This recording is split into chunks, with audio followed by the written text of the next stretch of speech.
ఉత్తరాంధ్రలో కూటమికి ఓటమి రుచి చూపించారు ప్రభుత్వ టీచర్లు. ఎమ్మెల్సీ ఎన్నికల్లో కూటమి పార్టీలకు ఘోర పరాభవం ఎదురైంది. 9 నెలలకే ప్రభుత్వంపై టీచర్ల వ్యతిరేకత సుస్పష్టమైంది. చరిత్రలో ఎన్నడూ లేని విధంగా 9 నెలలకే ప్రభుత్వంపై వ్యతిరేకత వచ్చింది. ప్రభుత్వంపై తిరుగుబాటు ప్రకటించారు ప్రభుత్వ ఉపాధ్యాయులు.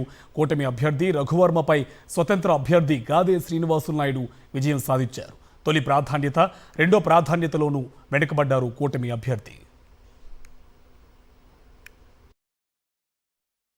మిస్లేనియస్కి ఎప్పుడు కూడా అవకాశం ఇవ్వలేదు. నేను మాల్ ప్రాక్టీసెస్కి ప్రజాస్వామ్యం ఇవ్వకూడదని ఒక భావన ఉన్నది. మరి అదే తీరులో ముందుకు వెళ్ళాను. ప్రజా బాహుళ్యంలో ఉపాధ్యాయులు ఏదైతే తీర్పిచ్చారో దాన్ని మనస్ఫూర్తిగా నేనైతే అంగీకరిస్తూ ఉన్నాను. అలాగని చెప్పి ఏదో ఓడిపోయాం కదా అని చెప్పి పక్కెళ్ళే మనస్తత్వం కాదు. మళ్ళీ కూడా అదేవిధంగా సర్వీస్ అందిస్తూ ఉపాధ్యాయులు వెంట ఉంటానని చెప్పి మీకు నేనైతే తెలియజేసుకుంటూ ఉన్నాను. మరి గెలుపు ఓటములు ఎందుకంటున్నాను అంటే, తను 2 సార్లు వర్క్ చేస్తారు. ఇప్పుడు కొత్తగా వచ్చినటువంటి ఎవరైతే మరి గట్టి పోటీ ఇచ్చారో డ్యూటీ అభ్యర్థులు కొన్నిసార్లు కలిసి ఉన్నారు. ఈసారి విడిపోవడం కూడా ఒక దురదృష్టకరమైన విషయం.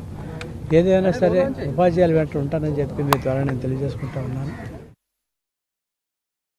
దీనికి సంబంధించి మరింత సమాచారం మా కరెస్పాండెంట్ నాయుడు మనకి లైవ్లో డీటెయిల్స్ అందిస్తారు. నాయుడు, 9 నెలలకే ప్రభుత్వానికి ఓటమి రుచి చూపించారు ప్రభుత్వ ఉపాధ్యాయులు. అప్డేట్స్ ఏంటి? ఉత్తరాంధ్ర ఎమ్మెల్సీ టీచర్ ఎమ్మెల్సీ ఎన్నికల్లో కూటమి బలపరిచిన అభ్యర్థి ఘోర పరాజయం పాలయ్యారు. ఆయన మీద పిఆర్టీయు అభ్యర్థి గాది శ్రీనివాసులు నాయుడు ఘన విజయం సాధించారు. ఈ విషయాన్ని స్వయంగా కూటమి అభ్యర్థి పాకలపాటి రఘువర్మే ఒప్పుకున్నారు. అయితే 9 నెలల కాలంలోనే కూటమి ప్రభుత్వం మీద తీవ్రమైన వ్యతిరేకత ఈ ఓటమి ద్వారా మనకి స్పష్టమవుతుంది. కూటమి అధికారంలోకి వచ్చిన తర్వాత ఉద్యోగులను, ఉపాధ్యాయులను పూర్తిగా విస్మరించింది. ఎన్నికలకు ముందు ఏదైతే హామీలు ఇచ్చిందో ఆ హామీలన్నింటినీ కూడా పక్కన పెట్టింది. ముఖ్యంగా ఉద్యోగులకు సంబంధించి ఐఆర్ కానీ, కొత్త పిఆర్సీ ఏర్పాటు కానీ, లేదంటే వారికి రావాల్సిన డిఏలను కానీ ఇవ్వడంలో పూర్తిగా కూటమి ప్రభుత్వం వైఫల్యం చెందింది. ఎన్నికలకు ముందు ఏదైతే హామీలు ఇచ్చిందో ఆ హామీలన్నింటినీ కూడా నిలబెట్టకపోవడంతో టీచర్ ఎమ్మెల్సీ ఎన్నికల్లో కూటమికి తగిన బుద్ధి చెప్పాలన్న ఒక ఉద్దేశంతోనే కూటమి ప్రభుత్వానికి వ్యతిరేకంగా టీచర్లందరూ కూడా ఓటు వేయడంతోనే కూటమి అభ్యర్థి పాకలపాటి రఘువర్మ పరాజయం పొందారు. దీంతో ప్రభుత్వం మీద ఎంత వ్యతిరేకత ఉందన్న విషయం మరోసారి స్పష్టమవుతుంది. కూటమి ప్రభుత్వం పతనం ఉత్తరాంధ్ర నుండే ప్రారంభమైంది. అది కూడా ఈ ఎమ్మెల్సీ ఎన్నిక ద్వారా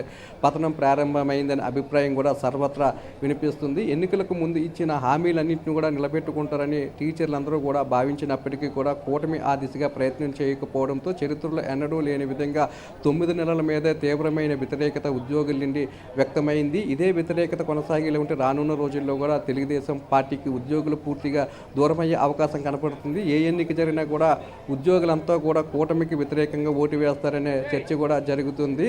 మొత్తంగా చూసుకున్నట్లయితే కూటమి ఓటమి పొందడం మీద పెద్ద ఎత్తున చర్చ జరుగుతుంది. ఎందుకంటే అధికారంలోకి వచ్చి 9 నెలలు గడవక ముందు ఇంత పెద్ద ఎత్తున ప్రజా వ్యతిరేకత కానీ, లేదంటే ఉద్యోగులని వ్యతిరేకత కానీ మూట కట్టుకుందంటే ప్రభుత్వం ఎంతలా వైఫల్యం చెందిందనే అభిప్రాయం కూడా వినిపిస్తుంది. కేవలం ఎన్నికల్లో గెలవడం కోసమే ఉద్యోగులకి ఎన్నికలకు ముందు అనేక హామీలను ఇచ్చారని, ఎన్నికలు గడిచిన తర్వాత ఉద్యోగులకు సంబంధించిన అన్ని హామీలను కూడా పక్కన పెట్టారు.